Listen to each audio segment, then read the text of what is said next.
রাজধানীর বুকে স্বমহিমায় স্বগৌরবে দাঁড়িয়ে আছে যমুনা ফিউচার পার্ক। পার্ক বলতে এটাকে ওইভাবে বলা যাবে না, এটা একটা শপিং কমপ্লেক্স। এখানে বড়লোকের কারবার।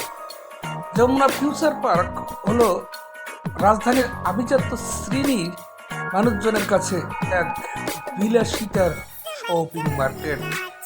এখানে একটা পাঞ্জাবি সেটের দাম 20,000+, অথচ এই ঢাকা শহরে প্রচুর মানুষ আছে যারা 15,000 টাকা আয় করতে পারে না।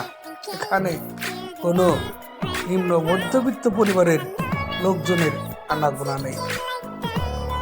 যমুনা ফিউচার পার্কে দেশের উচ্চ পর্যায়ের বা বিশিষ্ট ব্যক্তিবর্গের, ধনাত্ম ব্যক্তিবর্গ বা আভিজাত্য ব্যক্তিবর্গরাই এখানে আসে তাদের সন্তানদের কেনাকাটা বা নিজেদের কেনাকাটা করার জন্য।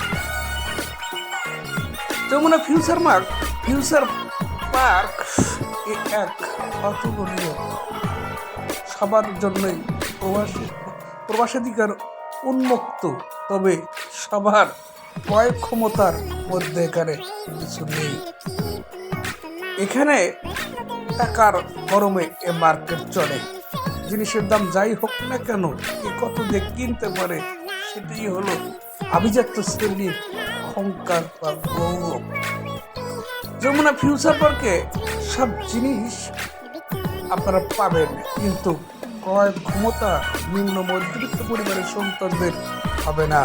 তারা যাবে, এসির ঠান্ডা বাতাস উঁকি মেরে চলে আসবে। তাছাড়া এখানে তাদের করার কিছু নেই। এখানে কেনাকাটা বেশি হয় না।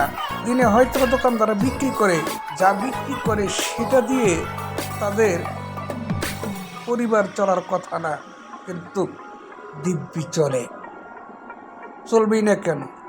না চলার তো কোনো কারণ নেই।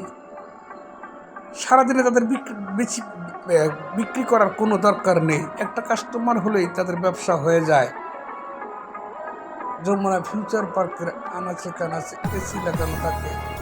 সব শ্রেণীর মানুষ এই শপিং সেন্টারে ঢুকতে পারে, তবে ক্রয় করতে পারে না সবাই। নিম্ন মধ্যবিত্ত পরিবারের ক্রয় ক্ষমতার